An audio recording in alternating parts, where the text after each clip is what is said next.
Recording in progress. All right, I'm going to call the Thursday, September 19th, 2024 business meeting of Narberth Borough Council to order. Mr. Gazzardo, will you call the roll? Sure. Yeah. Yeah, do the Pledge of Allegiance first? Sorry.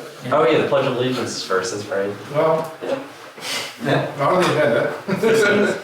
Yes. Call orders first. Oh, call orders. Right. Yeah. All right, I'm looking at this to call. All right. I pledge allegiance to the flag of the United States of America and to the republic for which it stands, one nation, under God, indivisible, with liberty and justice for all. My fault. I'm looking straight up. All right. Now, Mr. Gazzardo, call the roll. President Bush, Here. Vice President Rickards, Here. Councilmember Winston, Here. Councilmember Borough, Here. Councilmember Spear, Here. Councilmember Galadini, Here. Councilmember Salmonson, Here. and Mayor Deutsch. Here. It was nice to see so many people out for the library grand reopening ceremony. Library looks great. I encourage everyone to step inside and have a look if you haven't been. Mayor Deutsch, you have a report. I do. Since our last meeting, school is now back in session. So it's my annual reminder to remind everybody to please, when you see school buses in our neighborhood and they have their stop signs out, stop and obey and stay stopped until those signs come back in and the lights get turned off. We have a lot of school kids here. It's very important we keep everybody safe. And if you fail to abide by the law and you get caught, it is a very expensive penalty. It's $250 plus fees, so you're bringing over $300. It's points on your license. It's a hefty fine and is not worth any time that you think you're making up by ignoring these things. It's important to keep everyone safe. Secondly, we had a very big loss in the Narberth community today.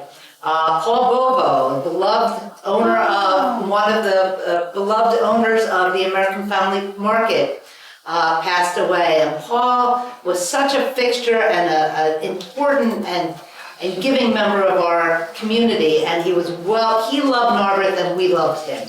And he was an incredibly kind and generous man. And it's a very sad loss for the community. So I just want to extend on behalf of everybody our condolences to his wife and Gina, who we love, and the rest of their family. And we wrap you in our arms with love, and our thoughts and prayers are with you. There is a memorial service on Saturday for anybody who will be going. You can look up the obituary. It's currently posted. So, but we send our heartfelt condolences to the whole family. Thank you. Manager. Thank you, Mr. President. Following up on that, I too wanted to announce a loss in the Borough family. Cloyda Maith, if you remember her, long time crossing guard, passed away on Tuesday. So our thoughts go out to her and her family. Got a couple of things that I would like to bring to Council's attention. The Oktoberfest that was presented before Council at the last business meeting has been canceled. They just realized that they couldn't pull everything together in time, and so they have asked for Saturday, October 4th, 2025 as a tentative date. Said yes, it's on the borough calendar already, and we will be looking for them to come in and present those details the sooner we get to that event. Since there will be alcohol on borough property, we will need to have some sort of agreement in place prior to that. I wanted to give an update on the fuel spill and moving forward with diesel fuel needs. Public Works and Fire Department met with me a couple of weeks ago to discuss our needs, and we do still need diesel fuel. However, we've come up with a plan that we're working on that we believe will be a lot more efficient for us, which includes not storing a significant amount of diesel fuel on site. I just wanted to let council know that we are working on that, and we will be presenting that to the infrastructure committee meeting on Tuesday in more detail. We're excited about the plan that we're coming up with. There's a couple of different moving parts with it. One is for Public Works to have a smaller tank that they can fill up the sweeper and the skid steer, because we can't drive those two things down to the fuel depot, as well as what we do with the area where the existing tank is located. So I'm looking forward to having those discussions with council at an upcoming meeting. 2025 budget, dun, dun, dun, it's underway.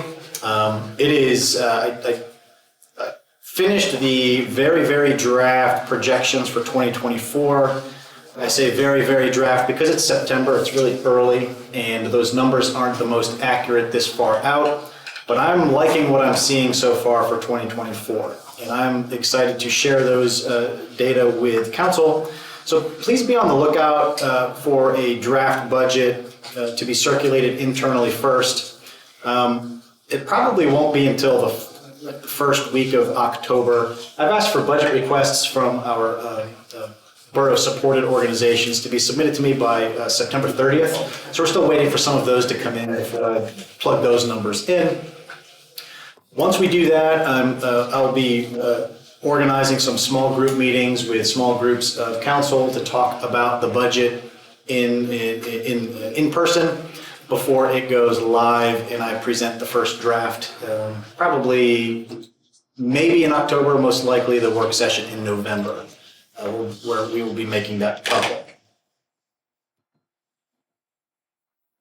One more thing financially, having to do with the budget, the 2024 budget, and where things are looking really good. Two things: our earned income tax is tracking higher than we budgeted, and our general obligation, our debt service. We have one general obligation note that was taken out in 2022. All four were taken out in 2022, one of which we have not drawn down on, and that is a $1.5 million note specifically taken out for 201 Sabine repairs, for which we hadn't needed it. That whole principal and interest was budgeted for in the 2024 budget. My recommendation for this council is to not draw down on that money. We have a drawdown date of October 1st, 2024. I met with bond counsel and our bond professionals to review the rate. It's currently at 5.65%, and it is taxable as well. And reviewing where the market is moving, and they said, yeah, you could do it, but you might want to wait because the Feds are going to drop the rates, and we could probably get a better rate if you need it in the future. We do not have an immediate need for that $1.5 million. I even looked at what we could do to buffer our capital improvement plan. It just didn't seem to make financial sense at the moment. So my strong recommendation to council is to not move forward with drawing that down. Let it ride. We do not need any additional action by council. It will just surpass, and we won't be on the hook to make those payments in 2024. So therefore, if you remember, the 2024 budget did have a deficit of just under $100,000. I am projecting a modest surplus by the end of the year, and it will most likely be a recommendation for me to move forward with another budget amendment either next month or November to allocate those projected revenue, that projected surplus. You remember, 2024 budget did not include any transfer to the capital fund. So I think I'm playing my hand here. I'm going to make that recommendation that council consider allocating most, if not all, of that projected surplus to the capital fund. So I'll know more once we get out of September and into October. And mid-October is really the time frame where we start getting really good data back. Also, we get the water usage rate, and I can calculate the sewer rates. We start getting our insurance quotes and those sorts of things. So the closer we get to November, the budget gets a lot more sharp. Last thing I'd like to talk about is a bridge update. Things are still on track, pun intended, for a spring let date. Now, the let date means that is when everything, soup to nuts, is done from the design constructability standpoint. We put it out to bid, most likely to be out to bid for 2 or 3 months. We then get a contractor, select that contractor, and then the notice to proceed is looking at the end of 2025. That doesn't mean the bridge is going to be automatically, magically done. Everything's going to be, all of the construction in 2025.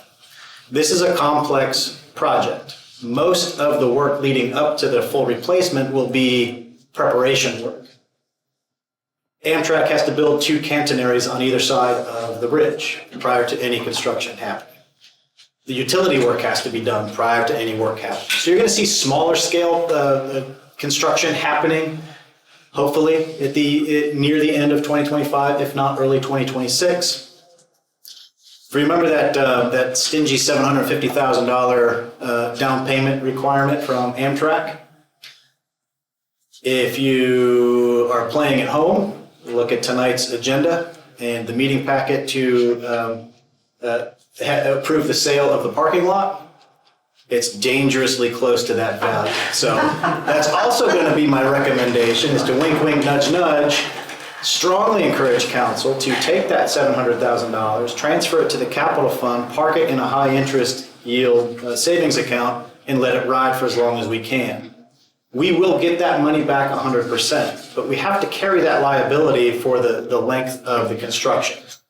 So I don't recommend financing that. It just doesn't make sense because it's 100% reimbursed. I don't want to pay anything more than we have to. So that recommendation will also be coming probably next month.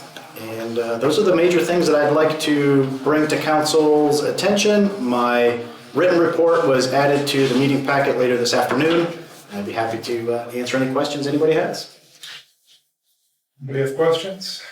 Just as a reminder, that loan that Matt is talking about was more in the order of a line of credit in case something terrible happened. It wasn't aimed toward any particular repair that we had planned. It was a contingency loan. So I think it makes a lot of sense not to tap it because the contingencies have not arisen. And just to make sure the fire department and our other diesel vehicles, they have an alternate source of diesel secure, right? They're going to Lower Marion for the diesel. Yes, correct. Anybody else? All right, let's move on. Thank you, Matt. Let's move on to the committee reports. Finance Administration. Thank you. Finance Administration is continuing, our long simmering long simmering rules of council are in final draft their final draft is being created still, so we do not have that tonight. Hopefully soon, maybe next month. Essentially completed discussing that. Is it going to keep me from going out of order on the agenda? Boards and commissions reviews of all 12 boards and commissions. We're doing the hard ones first, with an eye to right sizing them if necessary and recommending any changes to their charge. We'd like for each of them to have a written charge and clear instructions.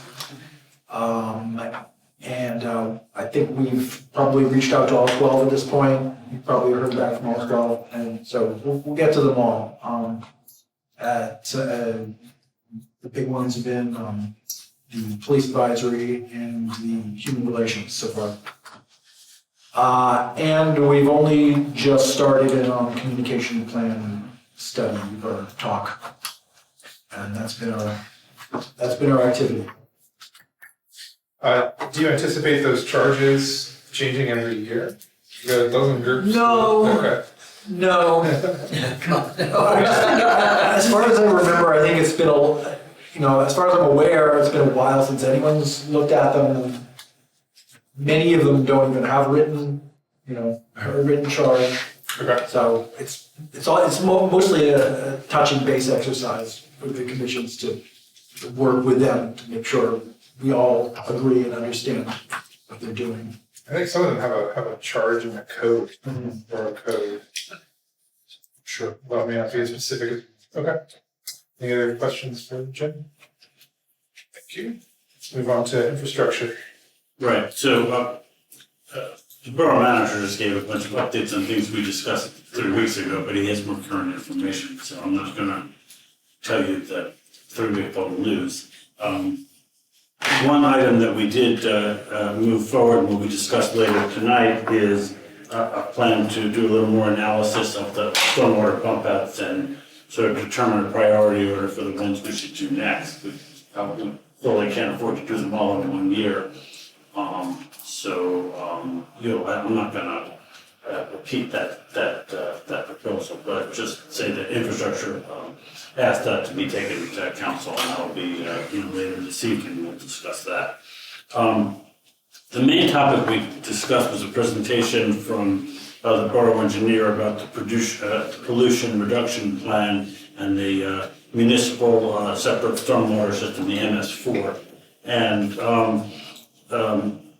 to implement all of the necessary items to meet those requirements would be rather expensive. All those items are in the capital budget. The ones that we are proceeding with already are these stormwater bump outs, and there's some things that happen as a result of some of the development in the borough, like the projects that Haverford and Montgomery Avenue that have stormwater requirements as part of the redevelopment of those sites. But we're mostly at this point, waiting to see what, how strict the state is about enforcing the deadlines for these, for this plan. We're going to find out, we think early next year, exactly what to what extent they'll extend those deadlines for municipalities that are making good progress towards meeting their goals. And before we go and allocate millions of dollars towards expediting all this work, we want to see where we stand on that, on the requirements, so we can prioritize against other projects. We're not the only municipality that's daunted by the costs of these stormwater Right, I think improvements. the only one that's like on track to meet the requirements is North Marion. Yeah. Now, is that roughly accurate? Yes. And we are meeting again next week to discuss some of the other items that the borough manager mentioned.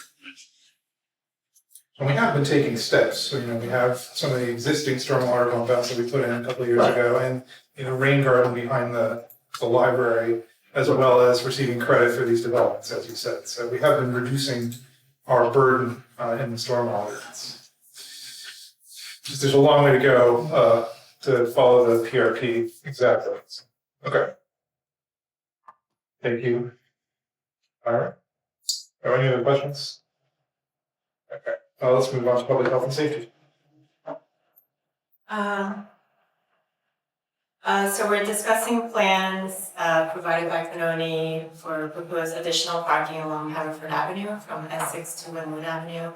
And the plans have been shared with Simone Collins since it impacts their concepts for Narberth Park and for Station Square. And a draft charge for the PAC is currently being reviewed by the committee. And then it will go to the PAC for review. And there's a delay in the mainline greenway implementation. We're working out the costs and the timeline, and you may need to push some of that budgeting out to 2025. Okay. Any other questions there? I mean, it's delayed mostly with low variance, right? Or is there something that's come up for us?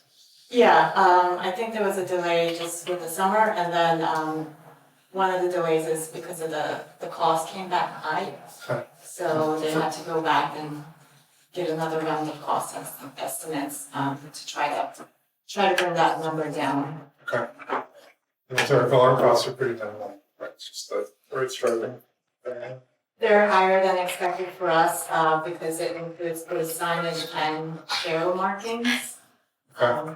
So Yeah, it's not insignificant, Okay, but a little more than I was expecting. okay. Less than 10,000. Okay. Barely. All right, thanks. Any questions for Jean? And we have some recommendations we had some public input on some traffic issues. But I guess it's up to us, right, there's 4 action items that we have approved for recommendation, and that will be on the Okay. These are the 2 traffic studies one's for 200 block of Price Avenue, and the other is Dudley Windsor. and Windsor.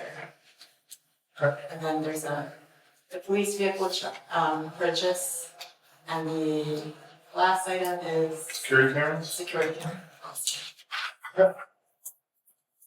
That's busy. All right, let's move on to public comment. Public comment is limited to 3 minutes. Please begin by stating your name and your address, and then you'll have 3 minutes at that point. Start in the room. Thank Public you. comment. Okay, my name is Carson Clark, and I moved to Narberth in September 1990, so happy anniversary to me, right? And the bank and I own 113 Woodside Avenue. I've been there since 1993. So I've spoken with a couple of you about this concern that I have, but I just wanted to raise it publicly, and that is that the park master plan came up in I talked to a lot of people. So at our block party, Rick Trellis, who's a neighbor of mine, sort of raised the subject to kind of get people talking about it. And people who have never seen the plans, never looked at the website, never paid any attention to the survey, have these strong opinions based on absolutely no actual facts, but just conjecture. Oh, that would be good, and that's fine. That's how humans are. But then I heard through another friend of mine that dog owners want to create a dog park at the 3 Elmwood site.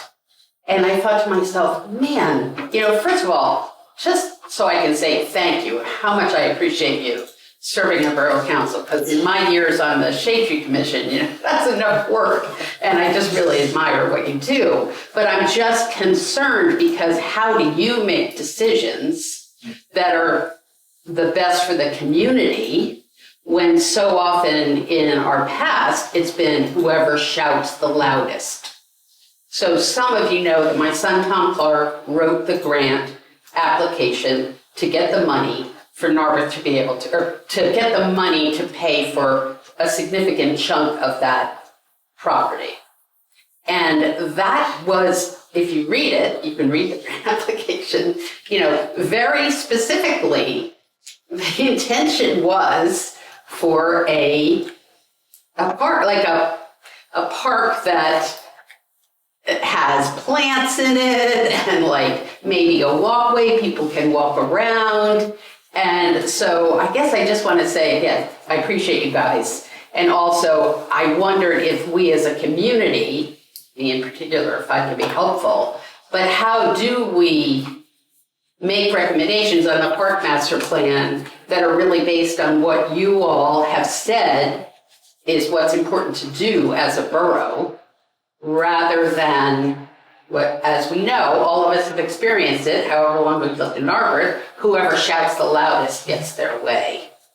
So I guess I'm not asking for anything tonight, but I just don't know if maybe you guys could, discuss that as you having these things presented to you. I am concerned that money that was basically raised for the borough is used for what the foundation understood the money to be for, because otherwise, that's actually kind of unethical in my view.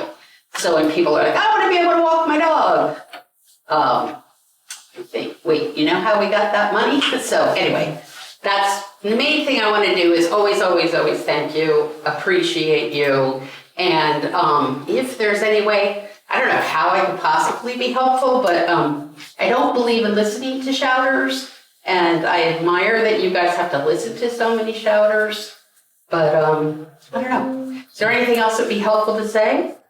Well, I think your time has expired. So Okay, thank you. Thank you so much, I appreciate it. I realized that we didn't really give an update on the master park process. So Jean, do you want to give a quick update on this, or Michael? Michael's the vice chair, so. Go ahead. Why don't you give us a quick update on the progress of the master park? Yeah, yes, so I can give you a quick update. The Master Parks Study Committee met this month to review some refined concepts from Simone Collins in 3 different spaces that are being evaluated in that plan. There's going to be we also extended the visioning survey. It was initially supposed to close earlier this month. We extended it through October 9th, which is the public meeting. So folks can continue to give feedback through that forum. They can continue to reach out to the study committee directly or reach out to Alan. Really nicely accumulated a lot of the feedback and has been circulating into the group. The study committee has also been going through a lot of the feedback that we've received to date and trying to collate that into themes. So that, the way that we've talked about it is that it's not a vote, right? It's not like, this many, a lot of folks showed up and said X, so therefore it needs to be X. It's much more about actually trying to look at what the needs that are being articulated are and hoping that we can guide the process through meeting those needs. So the upcoming things, there's going to be a big public meeting on August 9th. October 9th. October 9th, for the record. And then the study committee, I believe, is looking at having another meeting to kind of discuss a lot of feedback that we've received and provide, the study committee's kind of thoughts on that. I think right now there's a lot of chatter and we're not making any changes just because people are coming forward more. We're just listening to them at this point. And the idea is to have this open house, figure out like what, these groups can come out and obviously speak at the open house. And if there is a big demand for something, we can pivot. We're not gonna make any decisions until, we have that open house and we have our follow-up meeting with the committee to kind of go over like these concerns of the public. So if that makes you feel any better, we're not making any drastic changes or anything, All right. Yeah, so I just want to add something about this particular group. They were a little late to the game in the sense that there were dozens of meetings about this over the last year, and they didn't show up then. And so, someone spoke to me and I said, well, where were you? And now is an opportunity to speak up. So I think they're speaking up. They may not be fully informed about all the trade-offs, but I think they're expressing their desires. I mean, I think they should probably express it in terms of we would like to have a dog park in Narberth rather than picking a specific location that may have restrictions. But I think that's to highlight that, because I think the spirit of that grant is both ethical and potentially legal, I would assume. Yeah. I'm also assuming that the master park is keeping that in mind. Fungi is also raising funds and has some significant dollars to go towards the spirit of that grant and maintaining the environment and the ecosystem there. So I do think that we should.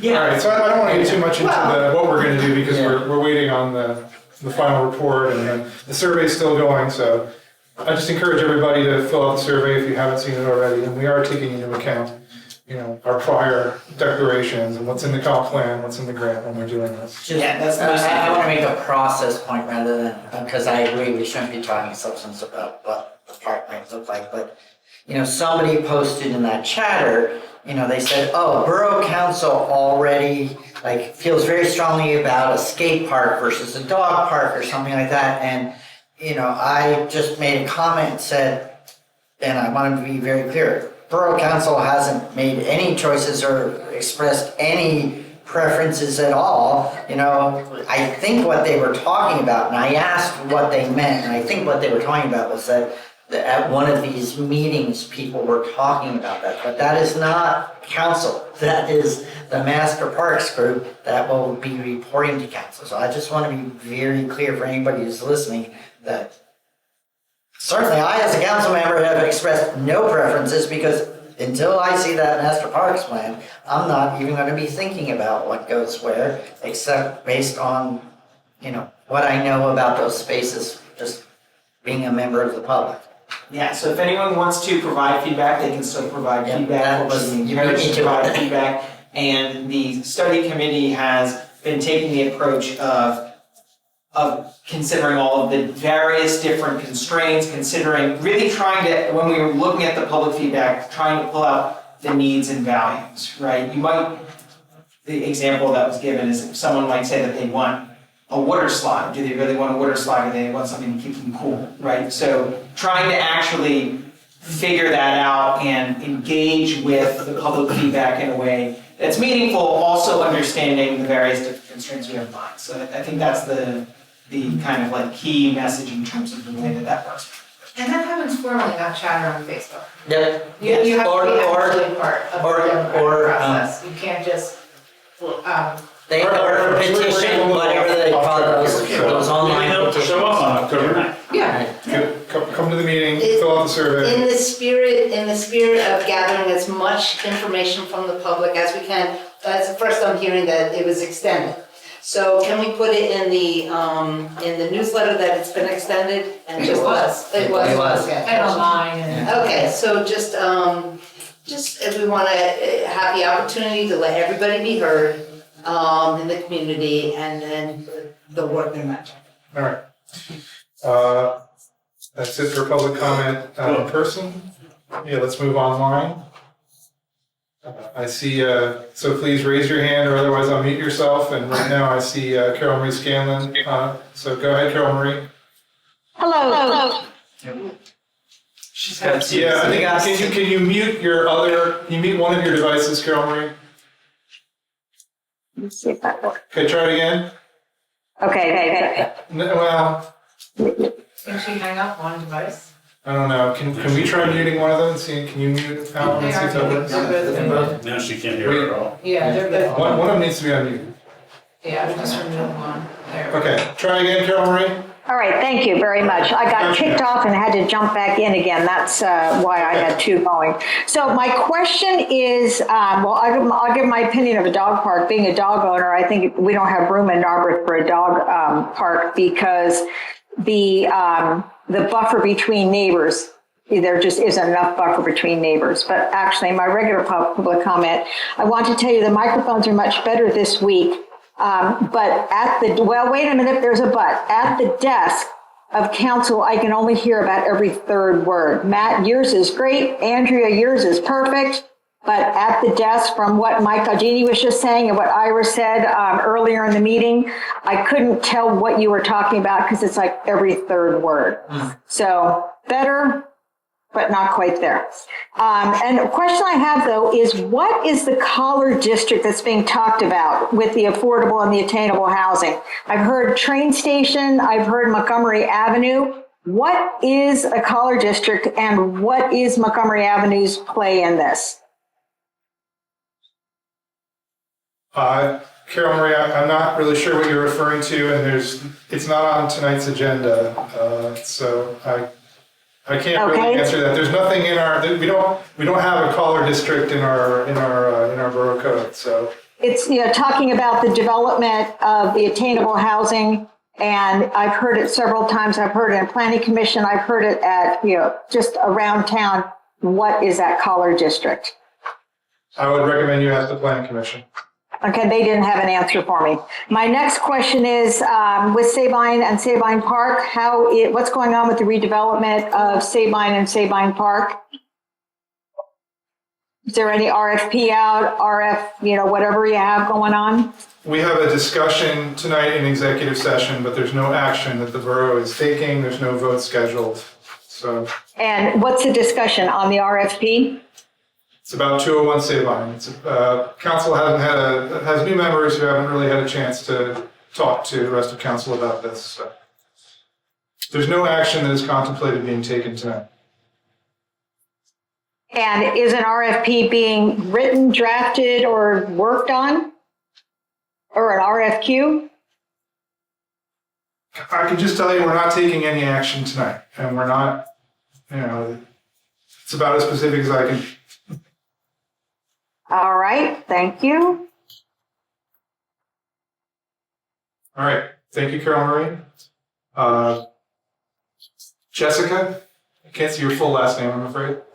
Good evening, Jessica Goulash. I'm here on behalf of 450 North Narberth Avenue LLC, which, as the name may imply, owns the building at 450 North Narberth Avenue and its tenants, one of which is my law firm. And I think all of you probably saw the correspondence that my partner, Eric Milby, sent to the council yesterday. And I'm just here to request that the issue of the new parking regulations in the borough as they apply to the 200 block of Sabine Avenue be placed on the agenda for next month so that both my business and the other affected businesses in my building and, of course, the residents of that area of the borough have an opportunity to address the same with notice and, in front of council. Thank you.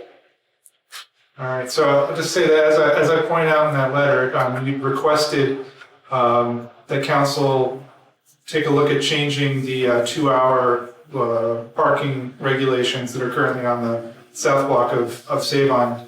In order for that to happen, we would need to receive a petition that has the signatures of at least 60% of the residential property owners on that side of the street in favor of that agenda item. So. Carol Marie's on this phone call. She's one of those property owners. You can feel free to talk to her and some of the other property owners and see if they'd be in favor of that change. But I'm sorry, I didn't quite understand what you just said. Are you saying we need 60% to get it on the agenda, or you just won't put it on the agenda and you just want us to try to petition for it? In order for it to get on the agenda for a change to the parking lot, we need 60% of the homeowners to sign on to a petition. That's in our ordinance. So. Okay. Thank you. Yeah, that wasn't clear to me, but we can certainly work on that. Thank you very much. Okay, I don't see any other further public comment at this time. Assuming Mr. Careless doesn't wish to. All right. Public comments now closed. There are no presentation items. Let's move to the consent agenda. I move that we adopt the consent agenda items A through D. Second. Discussion of the consent agenda. Okay, let's vote on consent agenda items A through D. All those in favor? Okay, it is unanimous. Public hearing, Mr. Waldo. At this time, we'll adjourn to this public hearing on the zoning ordinance amendment. And this is an amendment that will essentially redefine what is now defined as a band sign as a wall sign in the form zoning code, and make some slight changes related to the dimensional aspects of that sign. 5 exhibits. First is the ordinance itself. Second is the legal advertisement. This ordinance hearing was advertised in the Mainline Times on September 1st and September 8th, 2024. Or Exhibit 3 is the proof of submission of this ordinance to the Montgomery County Law Library, which was submitted on August 27th, 2024. Or Exhibit 4 is the proof of submission of this ordinance to the Narberth Planning Commission, which was submitted on August 15th, 2024. And Board Exhibit 5 is proof of submission to the Montgomery County Planning Commission on August 19th, 2024, which was subsequently reviewed without any additional comment. Again, this is essentially coming from a recommendation of the Narberth Planning Commission to clear up some additional loose ends related to the signs as they apply to practical applications of signage brought about by Montgomery Avenue, 650 Montgomery Avenue, and some of the blind spots that they apparently recognized in the code. So by making a band sign into a wall sign, it clears those up. It creates a maximum height of 4 feet, width of 90%, which I believe is the same, but it does permit one of these wall signs per business per facade with an entrance to that business. And then corner buildings are subject to a maximum of one wall sign per facade per business, and then one per apartment building. So signs related to more than not just the building itself, but the businesses associated with that building. There's another change related to marquee signs that makes a minimum vertical clearance to be 10 feet, and I believe it restricts marquee signs to one per building instead of one per business for those larger marquee signs. So again, those are technical recommendations. Nothing has changed from when we discussed this when it was moved for advertisement. I'm happy to answer any questions, but with that, I'd see if the public has any comment on this ordinance proposal. Any member of the public wish to comment specifically on this sign ordinance? I'm not seeing any public comment. See if council has any questions or comments related to the amendment?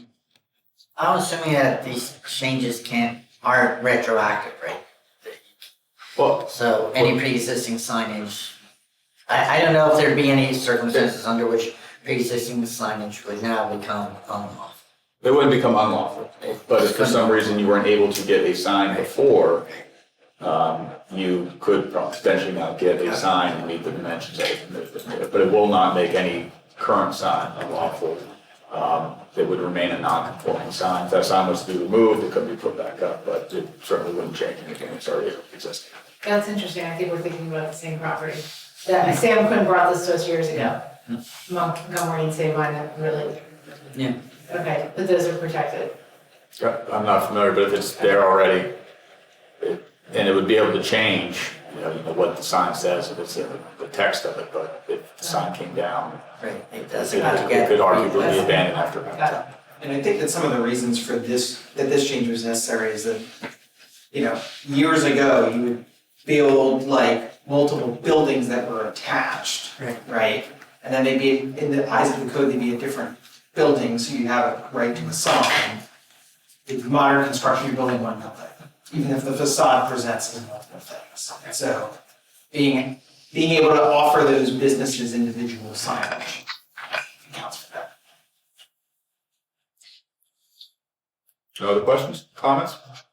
Now with that, we'll close the public hearing, and this ordinance is in a position to be voted upon, and it is later on the agenda. Thank you.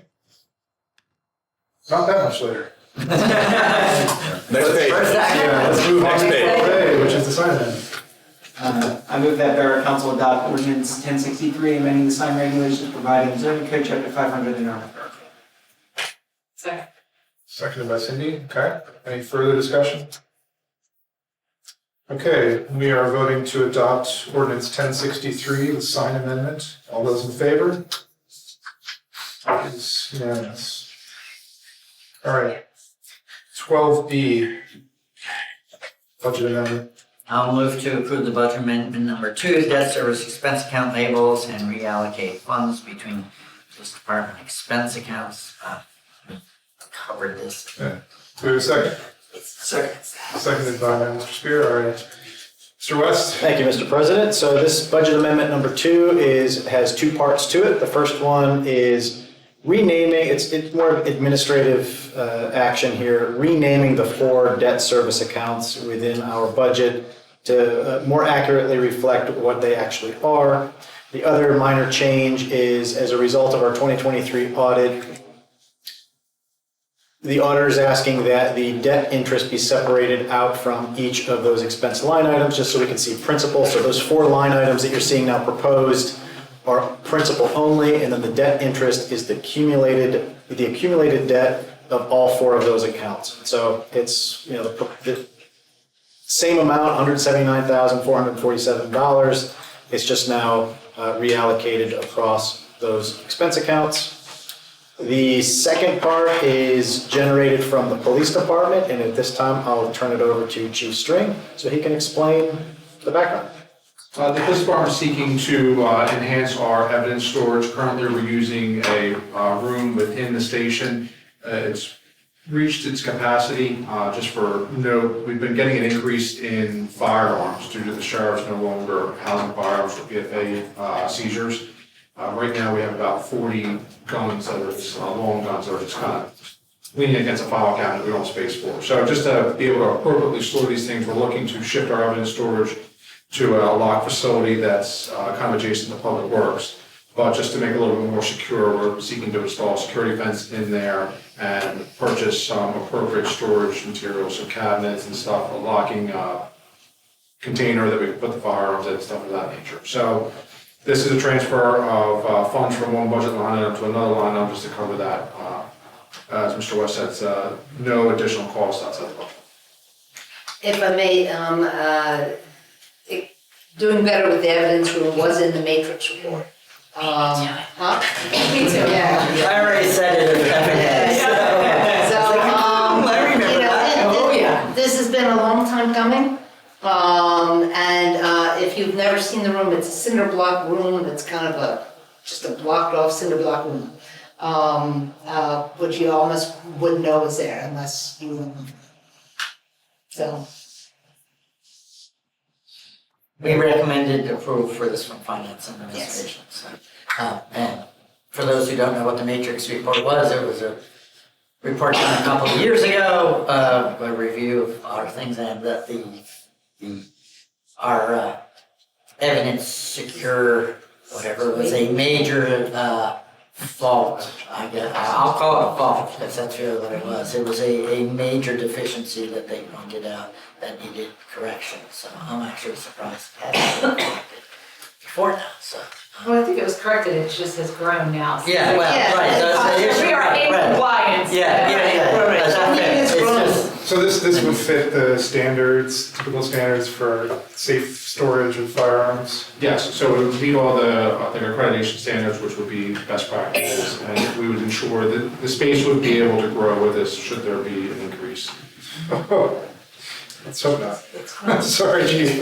Not looking The forward to seeing room is some currently being firearms. used for police materials as it is, yeah. But I'm just curious, how long do you have to keep these there? Too long. So until the court orders us either to return them, so if the party receiving the order that surrendered the guns has the right to come back and request them once the order is eliminated, or we have to request from the court the right to destroy them. I see. So, which does happen, but I mean, we're talking years.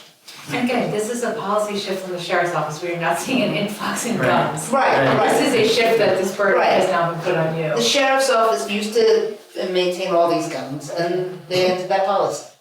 Yeah, because they were probably. Yeah. All right, any other questions or comments? Okay,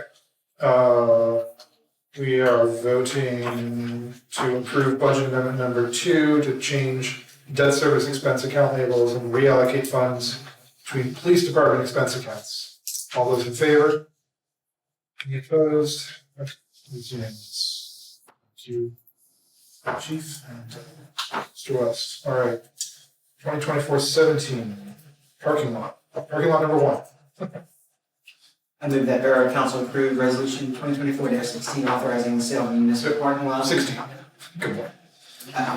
Located at 258 Haverford Avenue in the amount of $700,000 for IR Norwood Investors House. Okay. Exactly. Just to give some background for those who might not know or the public, that the borough is only in ownership of the parking lot behind 230 Haverford Avenue around that corner, pursuant to a repurchase option agreement that was executed back in June of 2001. So again, over 20 some years ago. When the property was sold to the borough, they retained the right, that being Daniel Cook, the owner at that time, retained the right to repurchase that property in 2004. That right was transferred to the current owner, RIR, who then said, I'm going to exercise my right under that agreement to repurchase the property, which is being used as part of the land development application for 230 Haverford. There was a condition on any future transfer that the property remain for parking, vehicle parking, bike parking, and certainly the proposed plan for that property and for the build out of the little gym building to apartments both maintain that parking lot as parking. There was anticipated a cost of that repurchase to be what the borough had put in to remediate that parking lot back after the time of obtaining title, and then interest. There was an agreed upon amount of what that amount would be, up to $700,000. So what now needs to be done according to that agreement, since that option was executed, is that we are now compelled or contractually obligated to transfer back the property to our RIR, and they are then contractually obligated to pay us that $700,000, much like a normal real estate transaction, which that will entail, and comes up a little bit later, and just so I don't repeat myself for each resolution, we will also have to execute a deed back to them, and there's a resolution later approving that deed. That deed does contain that required restrictive language that parking lot needs to remain parking for essentially the downtown area, not just the immediate area, so it's a little bit better for the public in general. And again, we're obligated to transfer that deed. The date that transfer would have to occur by under the repurchase option agreement, which was amended a few months ago, is November 30th, 2024. In order to start this process early and try to get things moving, RIR has agreed to allow the borough to enter into more of a short-term license, month-by-month license agreement to use the lower portion of that parking lot, not the portion that's up by the little gym building. I believe it's 37 spaces, still for public parking, still metered parking. Until, as you may recall, once they commence, or if, assuming they commence land development on 230 Haverford Avenue as part of the conditional use hearing and subsequent approval of that project, there would then be a requirement that they enter into a 3-year lease, but that would only be for, I believe, 23 metered spaces. So essentially, this license agreement that we're talking about tonight is sort of a stopgap, fill in the gap between the time the borough has to sell the property, loses ownership of the property, and until the time that 3-year sort of license period starts, say, agreed to for the 23 spaces. Now, again, if they need space for construction, staging, to do what they need to do, and that would only be for the little gym building, because if they started construction on the lower, then that 3-year long-term license would apply, because they would have, again, started that construction and been through the land development. So that's the later on the license agreement that we're talking about.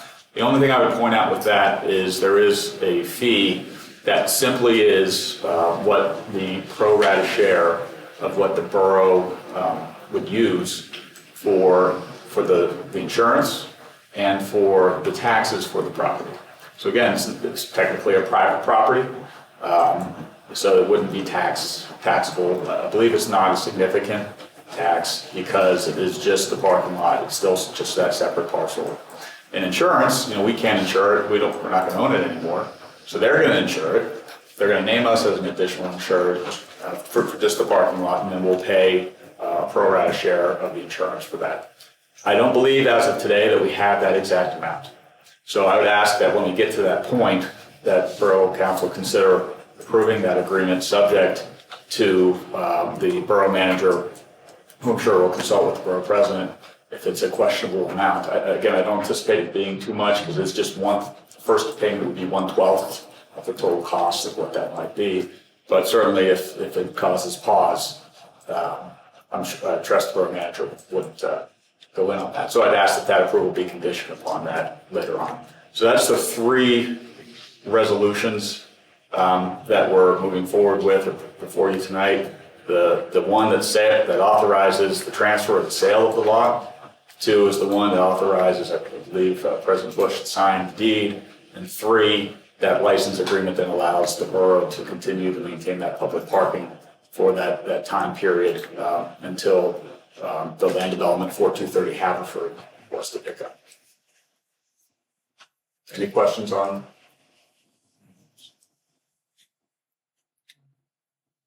And as Solicitor Walco said, they have the right to repurchase this property. The borough has to accept that, so which we already have, and that's the first couple points here are authorizing the sale and the execution of the deed, and then the license agreement has been back and forth, figuring out exactly what to do. So I do have a question, which is what is going to happen to the top 14 spaces in the short term? My understanding in speaking with his RIR's counsel is they're hoping to almost immediately use that for staging for the I believe they pulled building permits already for that. And again, that's not a land development, so it's only interior fit outs, but they're going to be using that area for staging for construction. And then that will be the parking for the residential apartments for those units. They're going to do that project first and then move on to the 230 larger project, which, as you may recall, will be done in 2 phases. So technically, they're not really using that parking lot.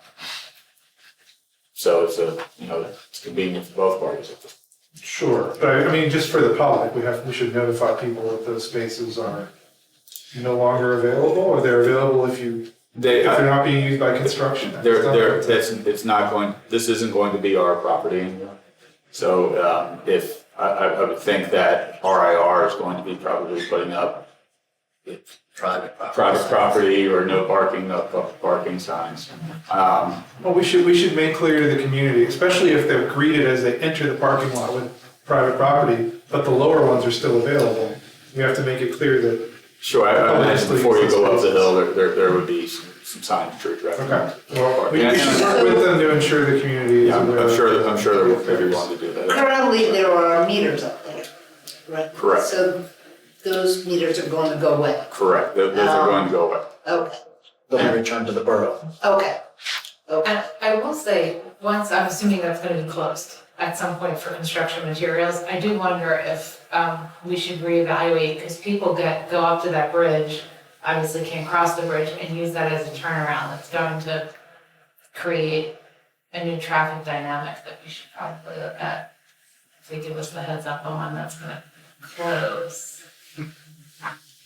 I really hope most people have figured out that bridge is closed by now. Well, it's not that they figure out that it's not closed, but that they turn into that parking lot. Yeah, they It's go town, turn and don't turn around. Yeah. I think I see that every time. All the time, Yeah. yes, agreed, Yeah. all the time. Well, what happened during the music fest is that they actually made the U-turn on the bridge because they didn't realize they could go into that lot.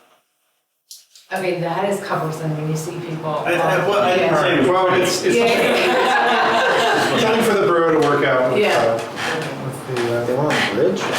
No, they try to do a K-turn there, but then it's an ugly, Well, yeah. I didn't know because, but just one hopefully final question.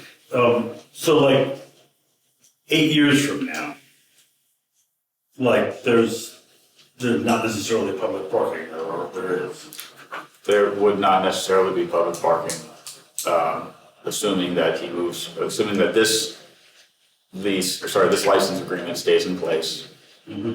And if let's say it stays in place for 2 years, Mm-hmm. and then they decide to break ground and start construction, then the additional long-term 3-year license agreement would kick in.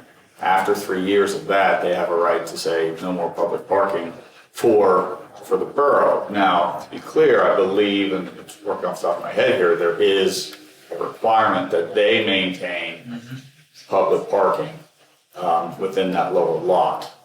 I don't know if it's the same 23 spaces. Is that what we? I don't remember. I mean, I believe it has to state parking for their shops For as their well shops. as their residents. Right. But I believe that the intention was that the landowner at that time would have the ability to control the parking. But I believe a portion of it has to remain open. The commercial aspect, the commercial spaces will remain technically public parking, but not operated by the borough. But there would be significantly reduced for the residents of the apartments that be going around this round. we do have, That's on we more do off the top of my have memory on we that. do have Mr. Carlos here as well, as the attorney for Mr. Rubin. So, Bob, does that fit in with your memory that? General recollection. Yeah, can everyone hear me okay? Yeah. Yep.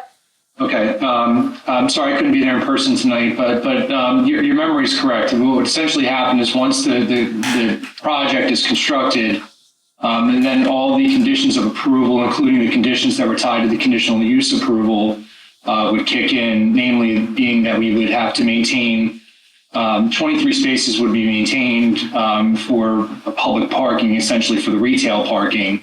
What Mr. Walker is referring to is there's going to be a 3-year period in which the borough has the right to essentially maintain and operate those spaces. After which time those spaces would then go back to as essentially quote unquote private parking. That's not necessarily to say that we wouldn't then enter an agreement, to continue the borough's maintenance of that after the 3-year period. Mr. Rubin at the time that we agreed to that just wanted, the ability to make that decision at that time. So yes, there's always going to be those 23 spaces there that are essentially going to be there to ensure a flow of retail parking. A concern being during land development that, the residents would chew up all the parking on the site. So that's what the 23 spaces are for.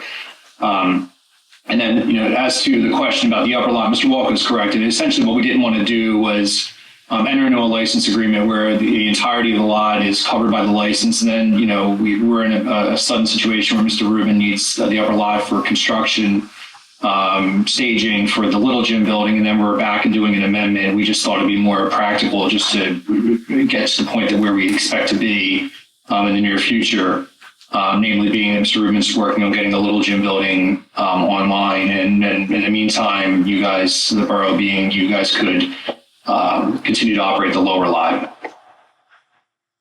Thank you, Mr. But to be clear, when he mentions the private parking after that 3 years, I believe there is a requirement that even though it's a private operation, it would still be public metered spaces, again, paid if they want to meter to the landowner. That would have to be in line sort of with surrounding public metered parking. That was the conditional use. So even though it's technically private, for those 23 spaces, I believe it's still used for the public. Yeah, so and that's right. I believe we agreed that we would conform to the timeframes and the fee schedule of the borough, or largely to that extent. So that to avoid confusion. All right. Thank you. Any other members of council have questions or concerns at this point? Okay.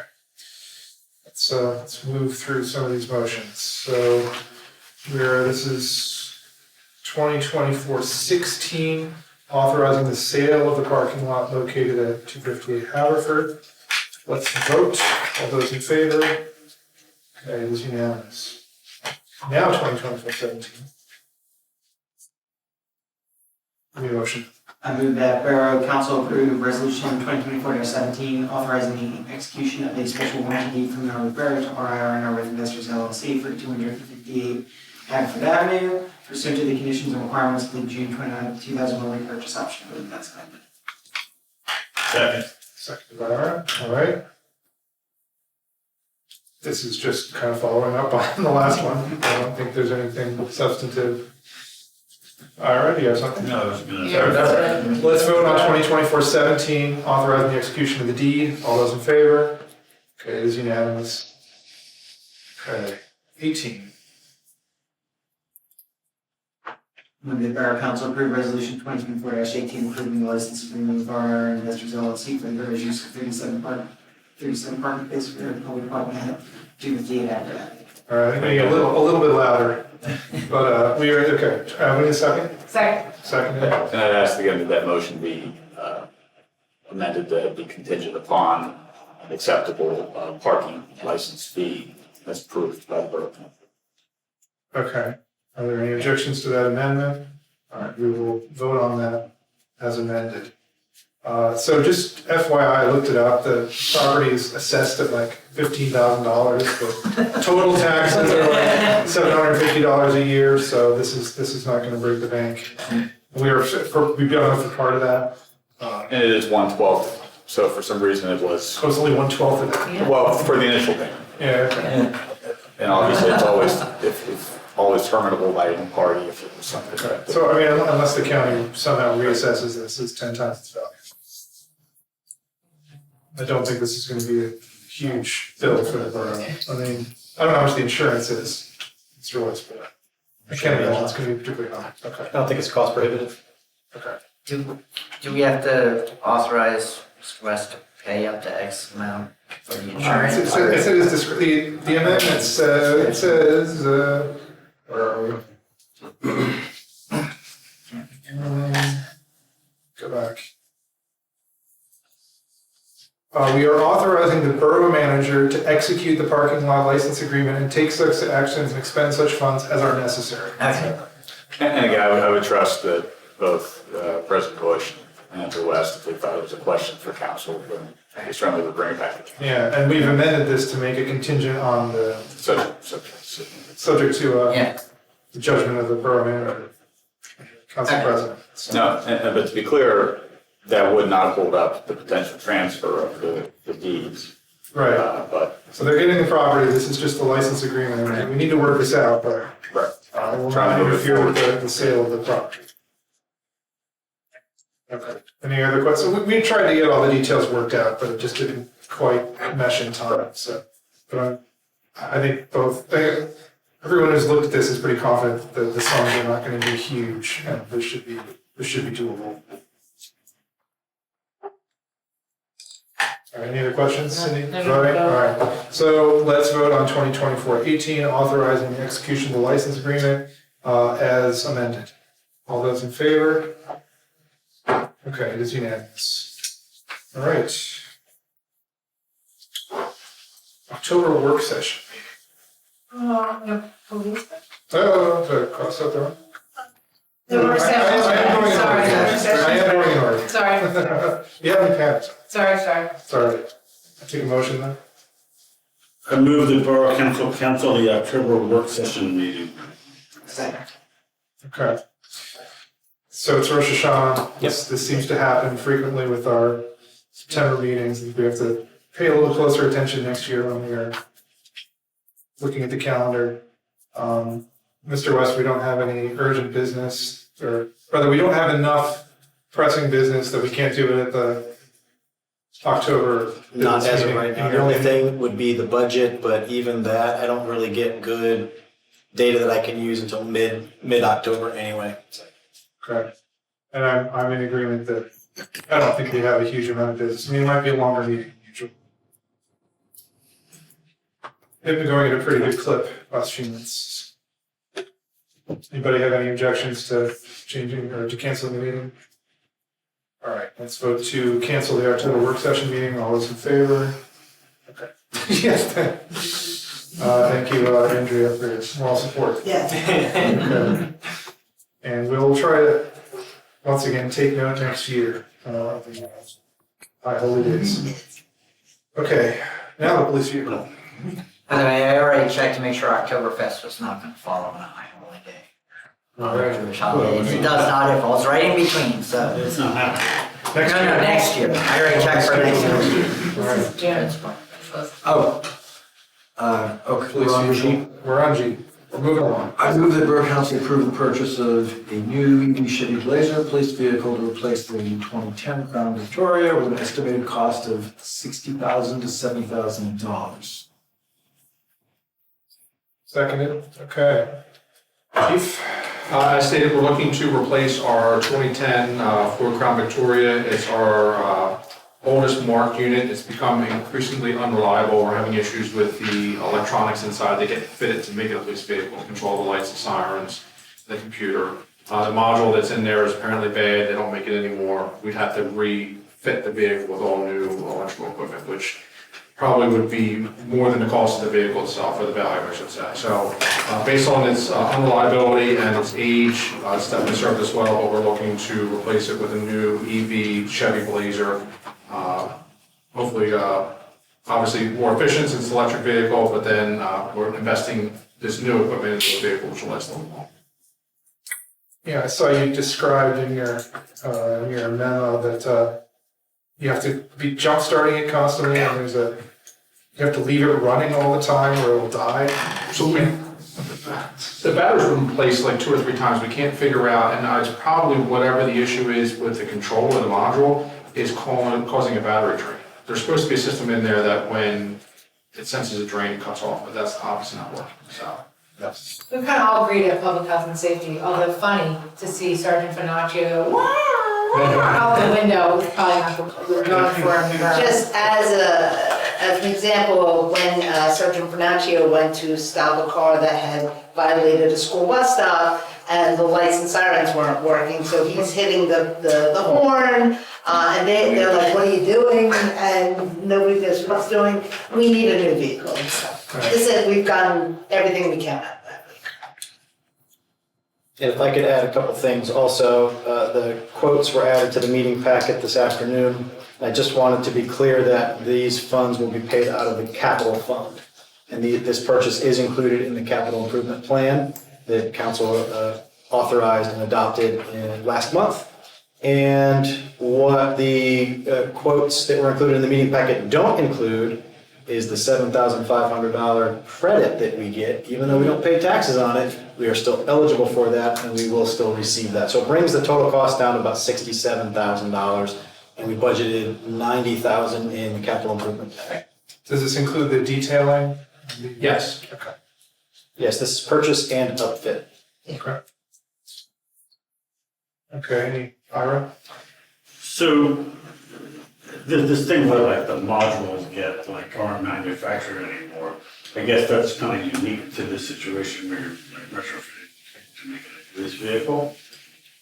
So when we purchase it, we go to the upfitter and they have, I don't know if it's proprietary or whatever, they make all that stuff to run the lights and sirens and all. The problem is we're talking like, 14 years. So whatever was sold back then, they won't, I don't even know if the company's in business anymore.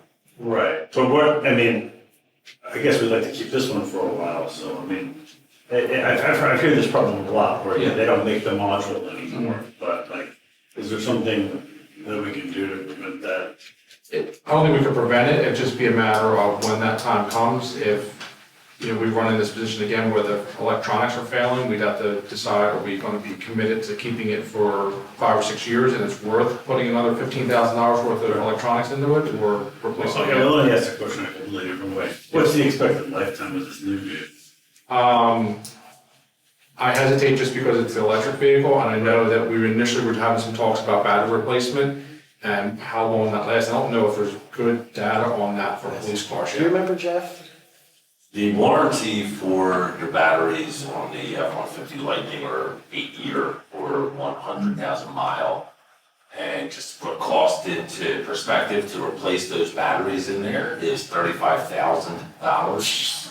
So that's something, we need to consider, the lifespan of these vehicles and beginning to phase them out when warranties are just about done. So myself and Chief will sit down and put together a vehicle schedule and, hopefully pass that along. So the next one's not gonna last 14 years? No. Not that this one lasted 14 years. Yeah, unlikely. And I will, so Chief, I know that your hope down the line is for the borough to install a level 3 charger to, so the police can quickly recharge these vehicles, right? Yes. So just to point that out to council that, by committing to electric police vehicles, we probably will be asked down the line for a level 3 charger. Anybody have any concerns about that down the line? Okay. And we mentioned in public health and safety that it's also important that we have our own dedicated, not just our own dedicated charger, but our own dedicated charger source. So if there's an ice storm or something like that where our electricity gets knocked out, our police force, if we're at the point of full electric vehicles, that we have the ability to go off the grid to recharge our vehicles and that they're not hazardous. So it's another reason to make sure we have those dedicated chargers. And whether we talk about, they could be run on propane, a generator, propane generator, whatever it might be. But we're gonna have to consider that as if we go to a full electric. During the public health and safety, Mike reminded everybody we had an ice storm a few years ago where the power was knocked out for almost a week. And it was a problem. And there were several police emergencies in that time frame, if you Of recall. course, yeah. We had some serious injuries of people on the bridge. During an incident like that, you would particularly need police. All right, well, one step at a time. So right now it's a vehicle. I didn't think of this at the finance meeting, but I'm not sure if a generator can run a level 3 charger. Like that's a lot of. It doesn't need to. If we're talking about having a dedicated charging source. It would be a backup. Yeah. So I wouldn't think it was gonna be a level 3, it was just gonna be a backup in case of emergency break glass. Plug it in directly from the battery. That was my understanding. And just so council's aware, staff are currently working on a plan to remove the existing diesel tank in the public works garage and the 2 diesel pumps and replace it with that level 3 charger. So that, I'm hoping that will be in front of council sooner rather than later, possibly the earliest of next month, because there is a grant available, but I think this would be a great opportunity for it. Hey. Great. Anyway, I just wanted to bring up that issue. More expense down the line. But I think worthwhile and fitting in with the Borough Chronicles. All right, so any other questions about the vehicle replacement? Okay, let's vote to approve the purchase of the EV police vehicle. All those in favor? Unanimous. Traffic study at Windsor and Dudley. I move that Borough Council authorize the traffic engineer to conduct a traffic study for the Dudley and Windsor intersection for an estimated cost of $500. Second. All right, haven't we been here already? Yeah, I'm going to turn this over to Chief String. For the next couple, they came through Chief String's office. Okay, so we have done 2 studies at Dudley and Windsor already back in March of 2023, and then the last follow-up was in August of 2023. And both times it was noted that the intersection did not warrant a multi-way stop based on the manual uniform traffic control devices. What we're looking at now is residents presenting a concern with sightline distances. Generally, PennDOT the traffic manual does not recommend multi-way stops for sightline distance issues. It recommends, they call it daylighting, which is clearing back parked vehicles to ensure that the sightlines are appropriate. That's something that the police department isn't capable of measuring. We can count cars and I can look at what the requirements are, and I feel comfortable making those determinations, off of what we have. This is something that, we're definitely going to call the traffic engineer in, luckily for a minor cost. But it wouldn't be for the stop sign request, it would be to measure the parking restrictions and see if we need to maybe push back 1 space on either side to ensure that any vehicles that are coming down Dudley have sufficient sight line. So the result, if the traffic engineer finds a problem, is this changing the no parking area? Yeah, generally rather than putting up a sign. Correct. Generally, it's a 30-foot setback for no parking here to corner signs. If the geographical makeup of the intersection isn't conducive at 30 feet, we would, extend the 45, whatever the engineer would say. All right. Questions from council? When the traffic engineer looks at these types of things, is there any ability for him to look at low-cost options for maintaining a narrower through space? Because when you start creating lots of space, if there's not going to be a stop sign and you're creating lots of space leading up to an intersection, I can imagine that it makes it more conducive to you moving through the intersection at a higher speed. And I've seen areas where they do like the little kind of like the bendable posts and just set them up to like visually narrow the through area. A chicane or something. Yeah. So I wasn't sure if that's something that he would look at when considering something like this, or. I don't know how possible that would be with parking on both sides, because if you have those posts there, you'd effectively be eliminating that parking anyway. Well, what I'm wondering is if they're eliminating the parking, right, could it be, you know, if there's not gonna be anything there, then it serves two purposes. Anticipating that if the parking's not there, the speed will increase. Is that what I'm saying? Yes. Yeah, or we might discuss bump outs there at that point. Stormwater. Yeah, or pushing it that far back, maybe we can take that option. So it's my understanding that a lot of these requests have been driven by one individual who is very motivated to get a stop sign at this intersection. And I don't want to keep restudying this intersection over and over. I mean, is there a way to ensure that the traffic engineer does a holistic analysis and takes into account? I mean, how do we avoid this coming back to us in 6 months? We can certainly ask for that as the culminating study, but from my knowledge, we've pretty much addressed every opportunity for changing the traffic control there. Volume on both streets, volume on individual streets, pedestrian volume, significant areas for pedestrian draw was the last one, and then the sightline distance. So those are the ones that are listed in the manual that if you have these issues, you need to create these modifications to the intersection. So I don't know what the next issue that could arise, but I think if we were, as you indicated, talking with the traffic engineer and saying we're going to make sure that we're not missing anything else, just so we don't. So we have a checklist of issues that we can work our way down, and then once we've been through those, we've done our due diligence on whether this intersection needs traffic. Okay, but this is outside of that. This is something in addition, right? You said that this is not part of the OCTO or whatever it is guidance. It is. So it's a combination of, it is part of that, so it does talk about daylighting intersections. Okay. I think what I was referencing was PennDOT basically stipulates if it is a sightline distance not to use a stop sign, open up the intersection. Okay. So that, the reference for that was actually in the, on the action item. It's in the PA code, 212-106, additional warrants for stop signs, and basically where it says that,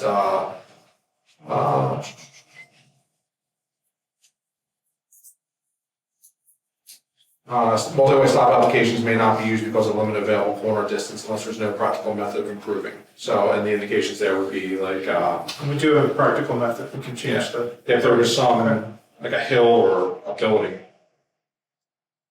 Okay. All right. Any other questions or comments? Okay. Let's vote on approving a traffic study of the sightlines at Windsor and Dudley Avenues. All those in favor? Anyone opposed? Okay. It's unanimous. Next traffic study.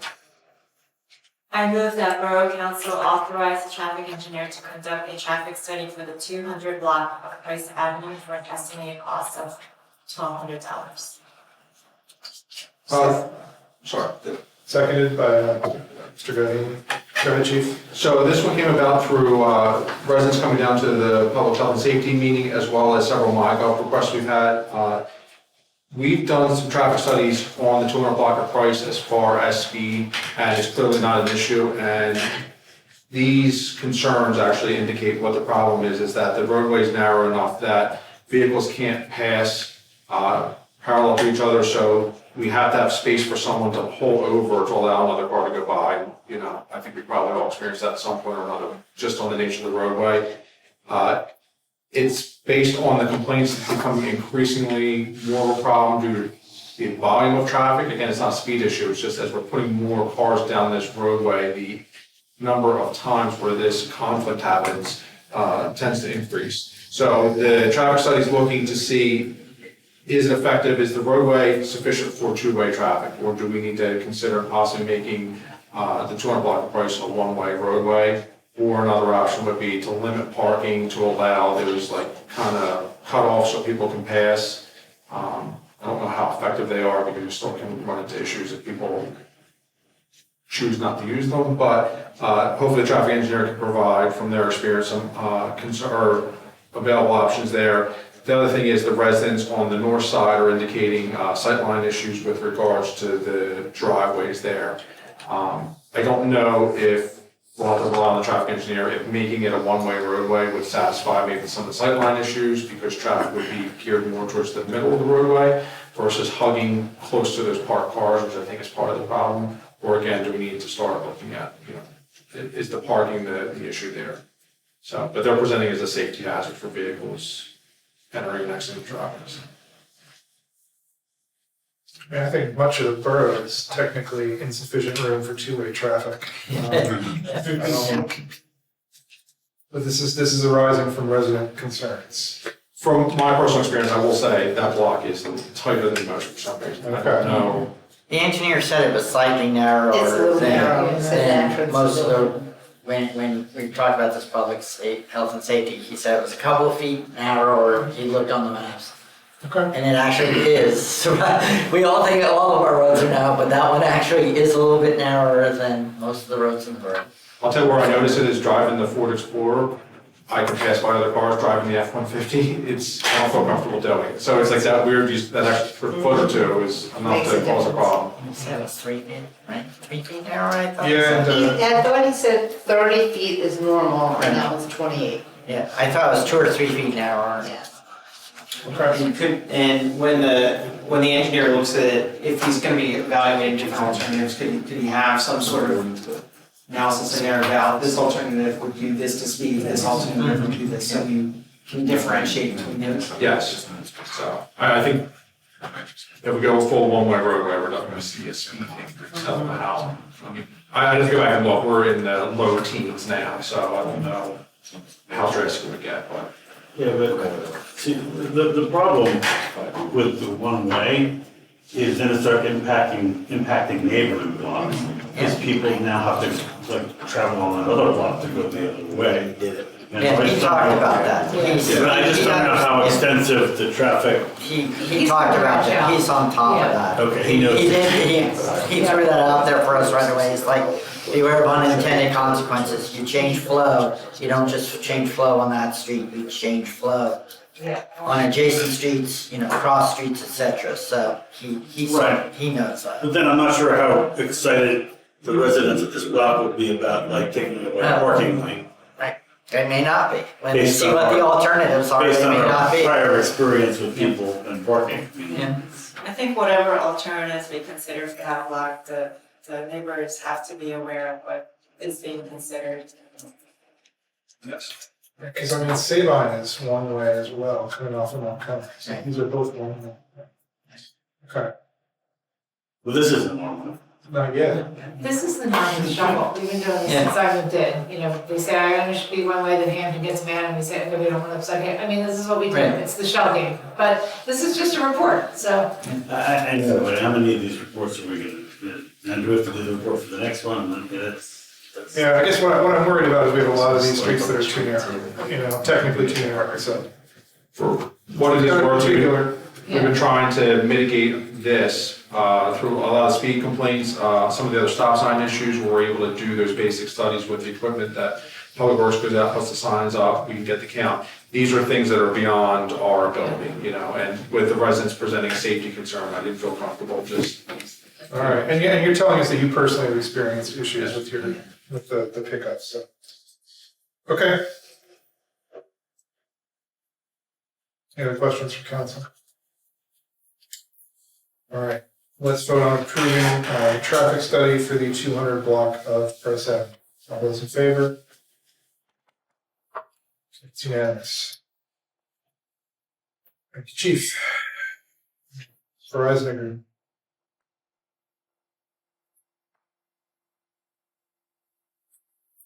Oh, so moved. Yeah, Do we need to get a motion? What do we do? Move to approve, what do we do? Motion to approve ordinance 1064. 1064 Verizon franchise agreement. So this is a motion to advertise. I need a second. Second, I'll second. Seconded by There's a motion discussion. sheet in there too, just. It doesn't have anybody's name on it. It's been at the, it's tired at 8:30. Okay, it's okay. Yeah. This is to advertise an ordinance that was the result of years' worth of negotiation through Montgomery County Consortium of Communities to negotiate Verizon franchise agreements for municipalities throughout Montgomery County.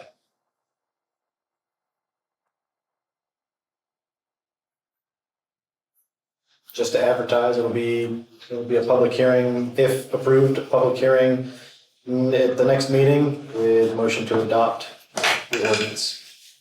And are they close on the Comcast one, you know? Don't know. No word?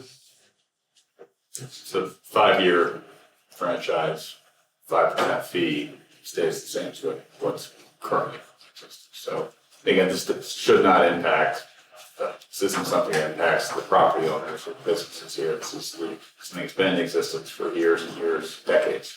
This is them getting the right to bury their cables under our rights. And you giving them that right in exchange for the 5% fee. Right.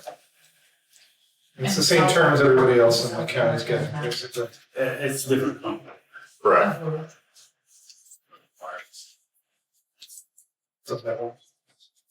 All right, any other questions or comments about the franchise agreement? The text of the agreement's in the packet, it's lengthy.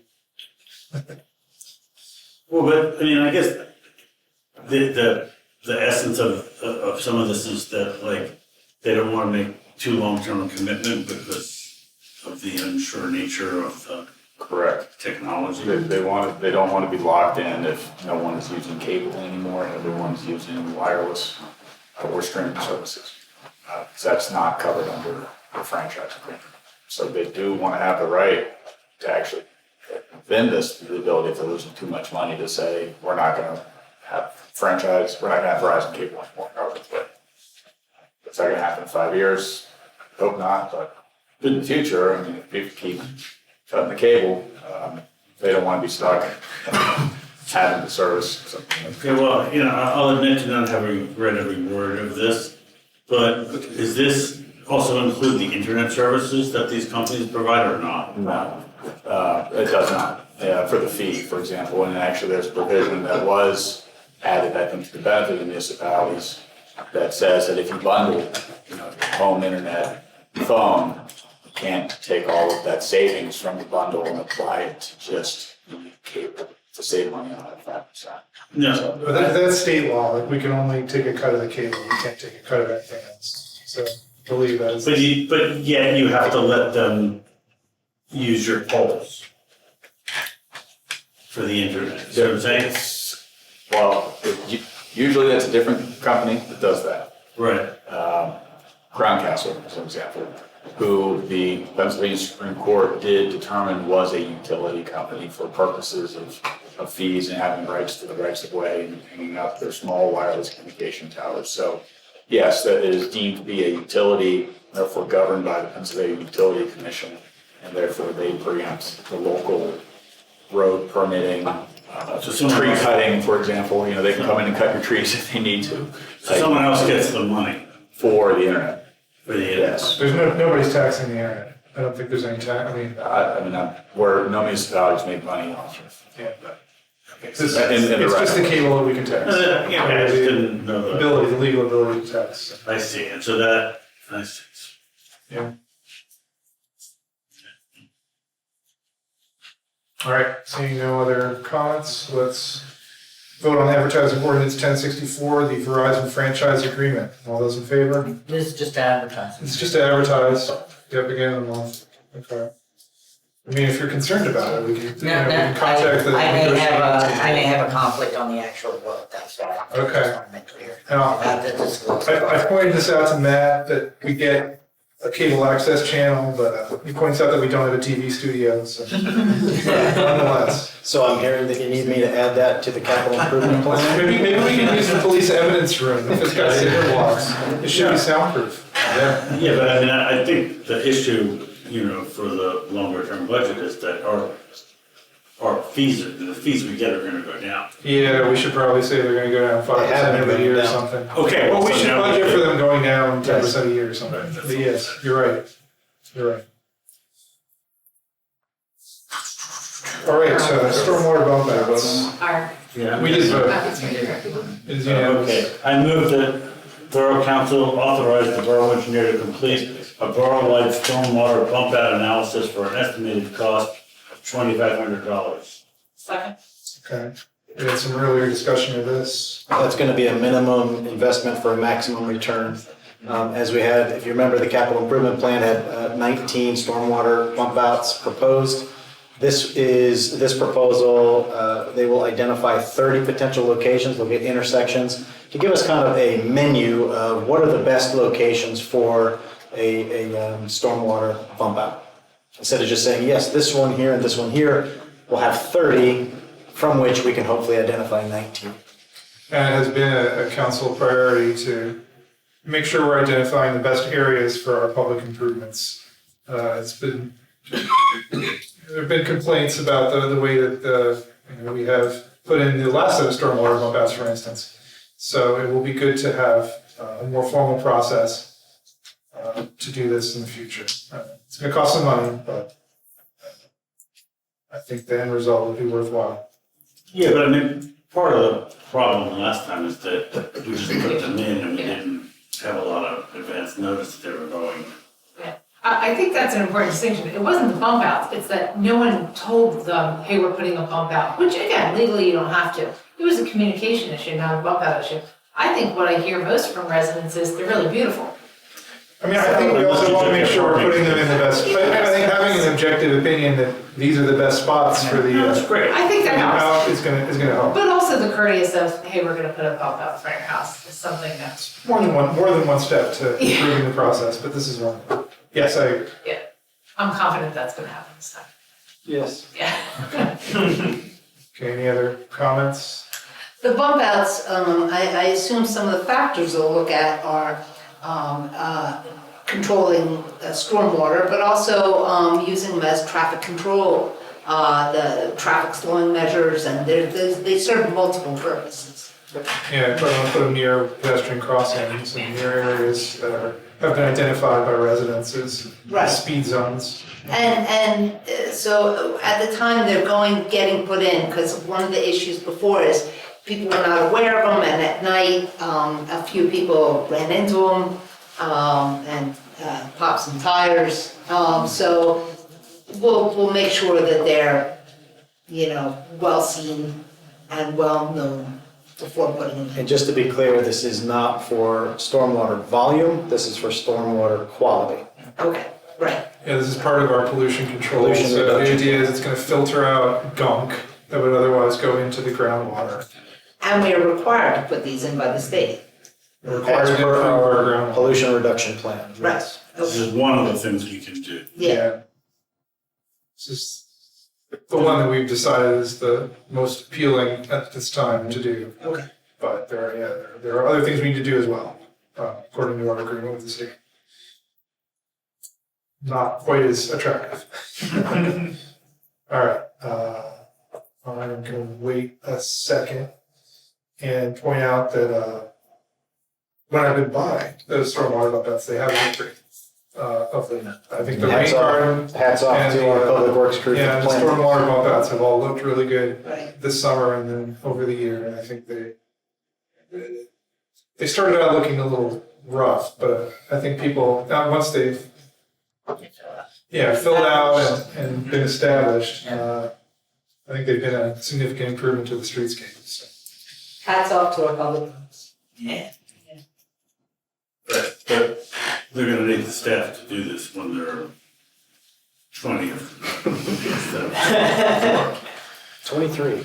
Cleaning them out, yeah, they do need regular maintenance. Like the That's Shade a- Tree that's a Commission will downside. have the Bump Out Beautification Commission. That's right. We have lots of They'll go around with gardeners. shovels. There we go. No, it's true that we will have increased maintenance when we put these in, but I think that's inevitable. Any stormwater improvement that we do would capture sediment, would capture stuff. and would need to be cleaned out regularly. I mean, it's the point of it is to keep stuff out of the flow, and you need to just keep cleaning it out. So I think whatever we did, we'd be doomed to maintain it fairly regularly. Jeff, you can correct me if I'm wrong here, but.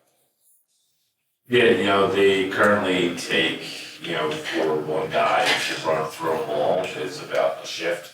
So they're about 6.5 hours to go in and weed and clean out, the ones that we have. But how often do they have to do that? Once a month. As I said, a little borough volunteerism.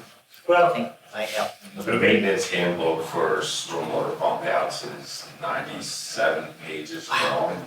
Wow. There's a lot of aerification, you're supposed to be doing it in the field, there's a lot to them. It's not, one and done, walk away. Well, I mean, I think we're stuck with this, right? The state requires us to improve our stormwater, so. As in a small urban municipality, we don't have many options available to us. It's all the more reason to do this study to prioritize where the most impact can be made. Yeah. Identify those locations. Okay. So yes, future maintenance needs will be submitted. All right, let's vote to approve the stormwater bump out analysis. All those in favor?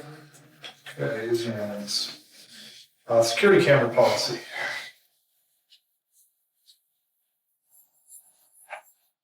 I move that Borough Council adopt revisions to the borough's security camera policy as recommended by Chief String. I'll second that. Okay. Chief? So these recommendations were made based on the need that we had to increase the cameras, and we've discussed that on public health and safety, the vandalism that's occurred on borough property, and hopefully these cameras will help either deter or allow us to find out who's doing this. But in that process, we looked at the policy, and the policy didn't match the system that we had and some of the capabilities as far as the tracking requirements, stuff like that. So we've aligned the policy with our current practice, which is based on the software. Okay. Mayor Deutsch, anything to add? No, I took a look at it, in accordance, I'm fine with the changes recommended by Chief Strick. Okay. Mr. West? I don't have anything further. Okay. So we did get the Police Advisory Commission also took a look at this, and they offered the following comments. They recommend a clear articulation either through revisions to this policy or through a separate guidance as to which body makes the decision to add new cameras and how that decision would be made.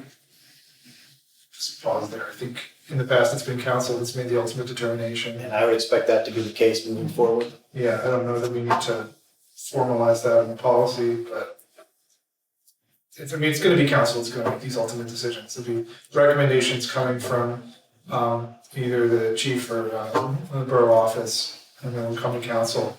The council will determine. Because there will be a cost associated with Yes, we have to make a budget determination. There's a built-in, Yes. right, process. Okay. And the second comment is we recommend a better articulation of where the images captured by the CCTV are stored and what data security will be used to protect those images. Chief? It's stored through the vendor, cloud storage, and we have a login that we access their system through. So I don't know like details and levels of security. I can tell you it's the same that we use for our procedures in Korea information, which is covered by the Department of Justice. So, I gotta have a password that's changed and updated, all of it, which is the same. Is there a standard that you can adhere to? Like you can say that the standard is this and we will adhere to that? It's a software company, it's Yeah. the software company, the DOJ, they're not managing. Well, no, they're two different things, but I'm saying, like, it's the same for That's what I accessing mean, Korean information. absolutely, yeah. that's what I mean, this is So- not you, Matt, you are not storing the data, right? If we were to change a vendor in a few years, I think we ought to, there, suggestions we have some sort of statement saying what our standards should be for data security for these images. One thing to consider is also the technology might change, like, 4 years from now. Yeah. So it can't be like too specific in terms of if we do decide to. I mean, does it say right now that only police have access to the images? Okay. And that they won't be stored on site? Correct. And they're not actively monitored. Right. Me too. We got this concern, and I've already said it like 3 times to 3 different people. We are not actively monitoring the camera in real time. It's only going to be accessed under the policy based on post-incident events. So it's retrospective if there's an event at that point, and only at that point does the police department have the ability or right to access under a policy to see if they can capture the wrongdoers. That's not the PAC's. Yeah, no, The can we- concern is about data security. I mean, if there's a line in there that just says a software company that is regulated and approved by local police authorities, period. Wouldn't we have to, I'm just guessing that any contract we enter into with a security company for this process probably has a term that talks about, I deal with this with HIPAA contracts all the time, where we say it has to be secure, it has to meet certain standards. It's in the contract between us and the vendor. That's where I think it would lie, is I assume they're gonna talk about within the cloud storage company's contract. I think we could just specify that data will not be stored locally and is only accessible to the police department on request. Right. Yeah. And that's what we have. Yeah, but we can specify that in the future. No, I think. Sure, I read something else. Yeah, but there's kind of potentially an easier way to do this, given what you said. You could say at least as secure as whatever is the Yeah. system you're using. I guess. What's the other purpose? The Department of Justice, when we're handling personally identifiable information or criminal history information, so we have requirements on that. So But you could say at least as secure as that. yes, but And then, you've met it, you've at least defined a standard without getting into a specific technology. I think Chief has more to add here. Yeah. The issue is I'm looking at it on the user end. Like I have whatever that 12-digit password is to get into this, which is the same as the other one. I don't know. I'm going on their website. I don't know what their security is. Part of that is I'm accessing the server. If you're maintaining PII or Cree or whatever, you have to have securities on that server, like that people can't hack into it. So I see. I don't We might not have that. Yeah, I don't know if we're gonna put that in policy. But then this is a commercial. It's Highwatt. It's the one that does this. They're a nationwide security company. I don't think that. I don't know. Is the concern that? I think the concern is we don't want somebody here in Borough Hall who has no business accessing the cameras to be able to access the footage. Right, I don't as think long as that's it's what. not stored on site, well, in my opinion, well, No, okay, here's something can else you read it to. again? Because the way I read it was they want to make sure that the vendor has in place things to keep Yes. the vendor from being hacked by some guy in China who's gonna do But it. here's my question, no one at this table is qualified to Right, assess but- that. I'm much more right, comfortable saying, but- this is the but I- standard. Wait, hold on, but I let me. think the concern is Wait, different. can I He's got the floor right now. Okay. Yeah, can we just hear what the concern is, because I think we're talking two totally different things at the same time, and I think the actual concern was forcing the vendor to Agreed. ensure to us that they have things in place to make sure that their storage in the cloud can't be hacked. I agree. Not who from the borough might access into to see. That's what I'm saying, because that's addressed. I'm saying no one at this table is Right. qualified to I agree. say the vendor, so I'm just gonna say, I trust that the chief and all of the other police departments nationwide have this covered. And our solicitor will be looking at whatever contract it is. I think, I trust John to say, let's make sure we have contractual provisions in place when we contract with this vendor on their security requirements. Are we making a mountain out of a molehill on this? Because we have cameras in place and publicly available. Somebody can stand there with a cell phone and record everything and put it on social media, and that's 100% legal. So if the concern is that someone's going to view the footage that we've captured, someone could go capture it themselves and we can't do anything about it. It's legal. So I don't understand why we're gonna be so concerned about that when they. I'm not hearing any appetite to Yeah, yeah, amend yeah. these standards. I think it's a little unclear as to what we would do, and I don't think council has concerns based on what we've heard about the security of the data. So, any other comments besides anything coming from the police advisory? All right. Let's vote to adopt revisions to the borough security camera policy. All those in favor? Okay, it's unanimous. Final motion. Paving roads. Paying the road paving. I move the Borough Council approve payment number 1 in the amount of $89,916.07 for innovative construction services in connection with the 2024 road program.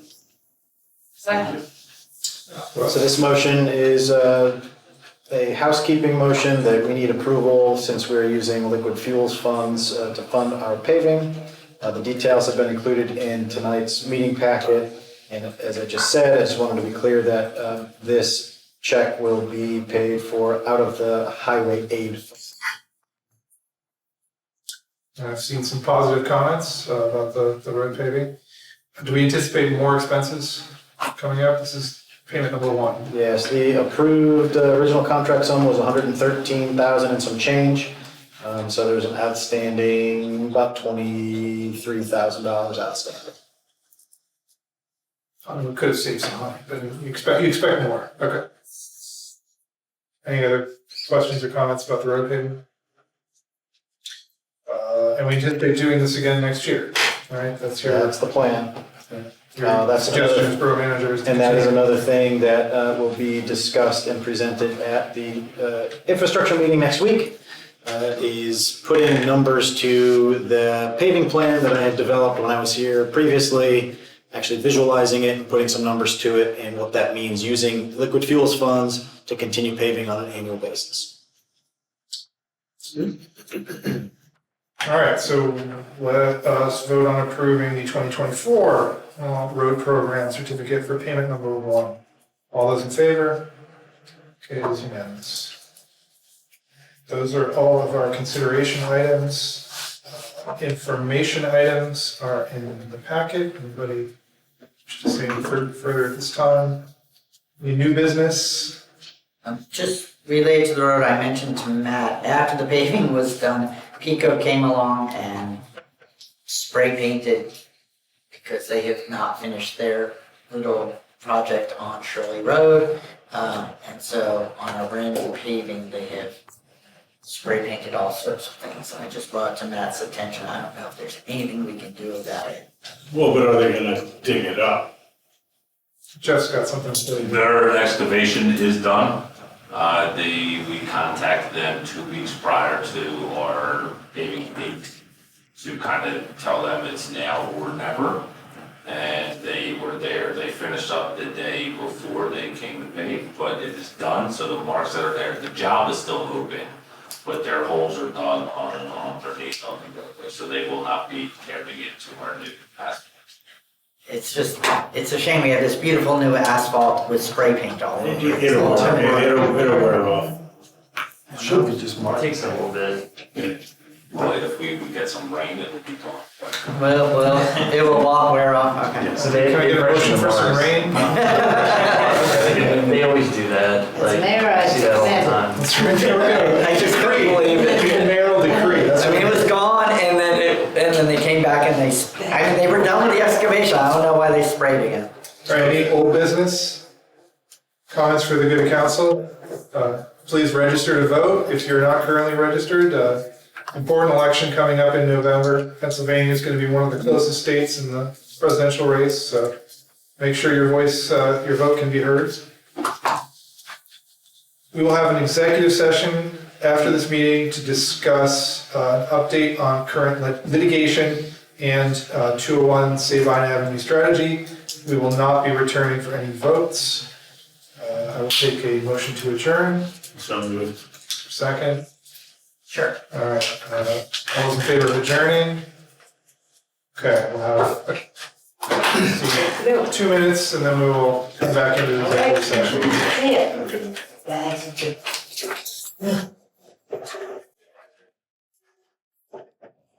stop the meeting? So it's on.